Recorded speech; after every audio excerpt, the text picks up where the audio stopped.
Assalamualaikum warahmatullahi wabarakatuh. Welcome to the English program channel with me, Mrs. Ju. Our topic today is about busy boys. Let's discuss completely. Yuk kita bahas secara lengkap ya. Beloved students, pada pertemuan ini kita membahas tentang busy boys. Voice is the form of a verb takes to indicate whether the subject of the verb performs or receives the action. There are two types of voice. First, active voice. Second, passive voice.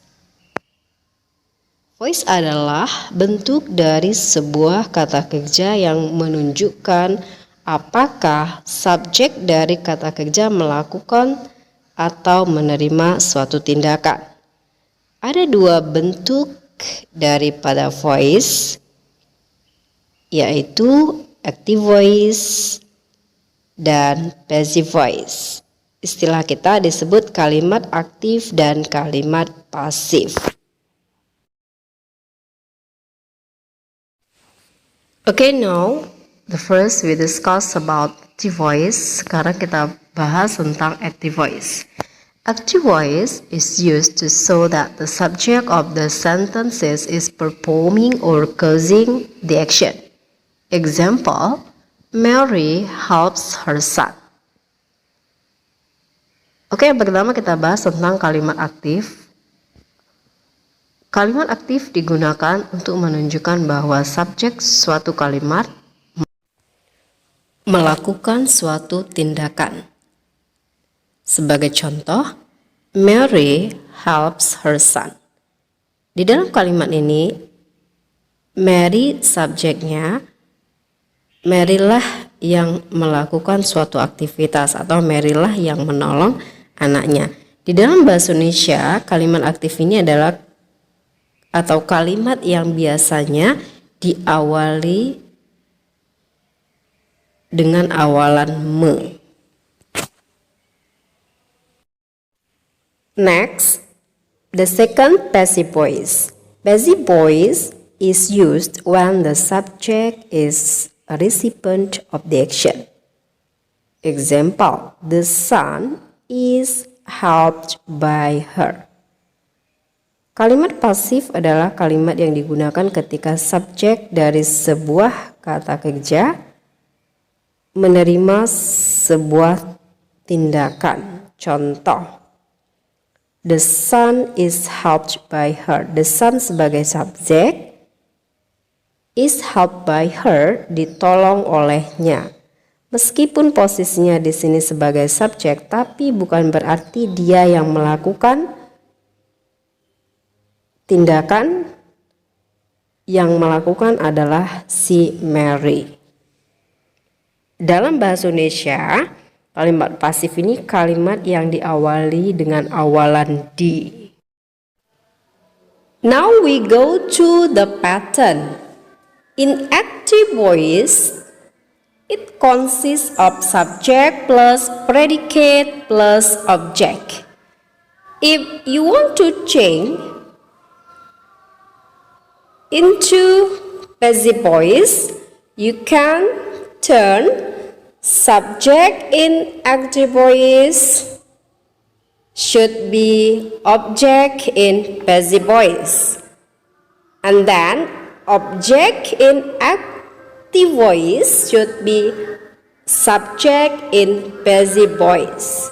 So we can get general pattern: subject plus to be plus verb 3 plus by plus object.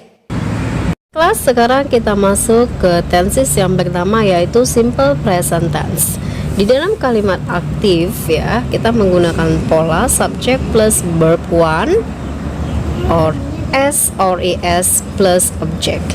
Nah, untuk mengubah pola ini menjadi kalimat pasif, maka subject plus to be. To be yang kita gunakan adalah is, mr plus verb 3 plus object.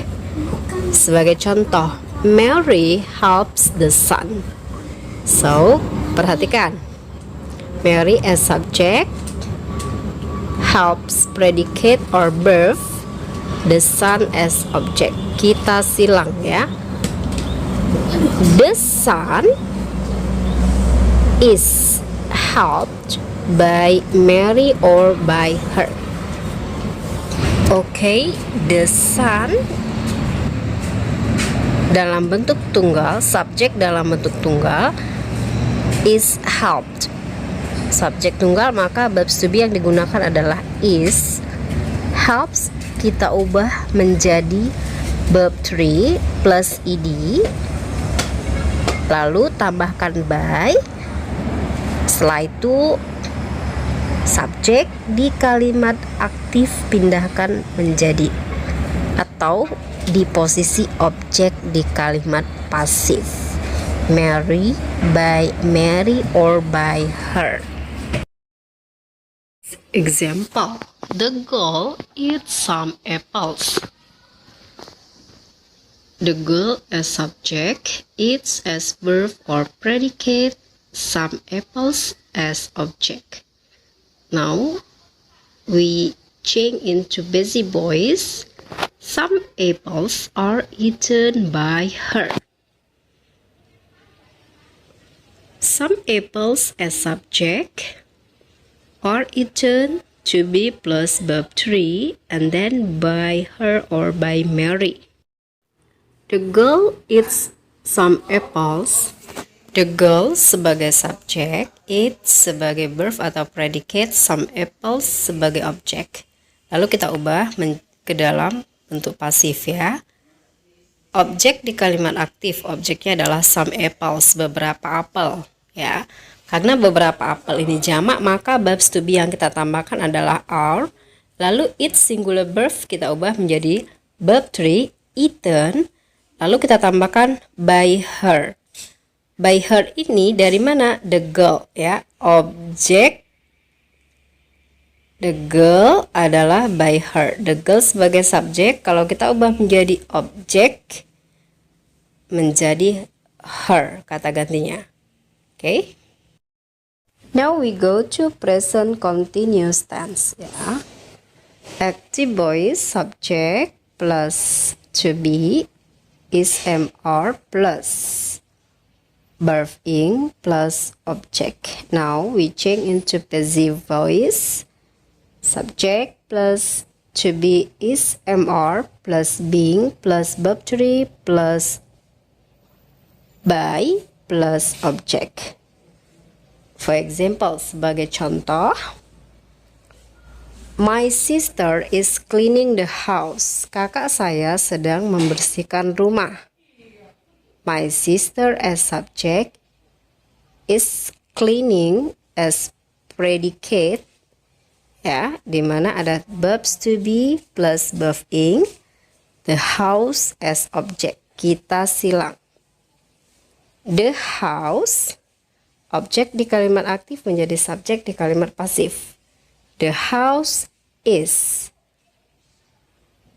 being cleaned by my sister.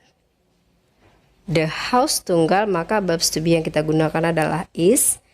Cleaning ya, kita ubah menjadi verb 3 cleaned, tapi sebelum kita letakkan verb 3, kita letakkan dulu being ya, baru verb 3, baru kita tambahkan by. Setelah itu kita letakkan subjek di kalimat aktif menjadi objek di kalimat pasif, by my sister or by her. Next, simple future tense. Okay, active voice subject plus will plus verb 1 plus object. Okay, now we change into passive voice subject plus will plus be plus verb 3 plus by plus object. For example, sebagai contoh, Andy will close the store. Andy akan menutup toko itu. Andy as subject, will close, will plus verb 1, the store as object. Okay, kita silang. The store will be closed by him. the store sebagai objek, maka kita pindahkan ke awal kalimat pasif sebagai subjek, will tetap kita gunakan, lalu kita tambahkan be. Setelah kita tambahkan be, close verb 1 kita ubah menjadi closed verb 3, lalu tambahkan by dan Andi sebagai subjek, maka kita letakkan dia sebagai objek by him. So the store will be closed by him. Toko akan ditutup olehnya.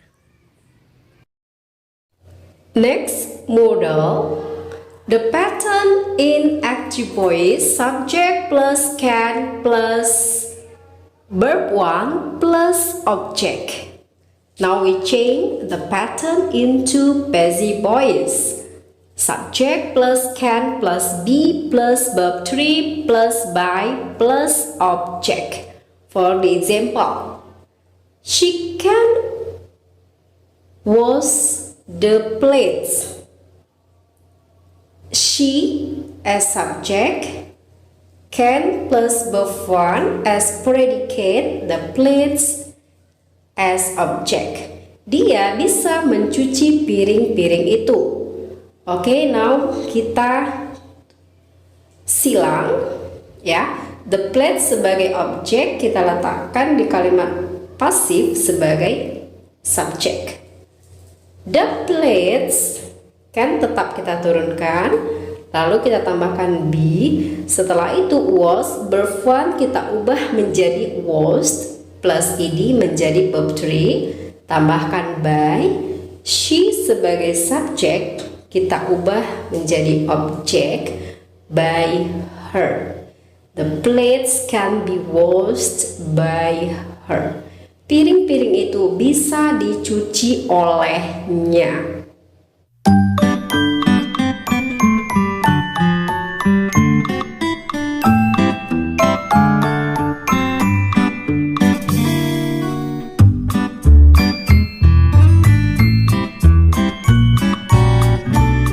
Okay class, that's all our lesson today. I hope that it will be useful for you. See you next meeting. Assalamualaikum warahmatullahi wabarakatuh.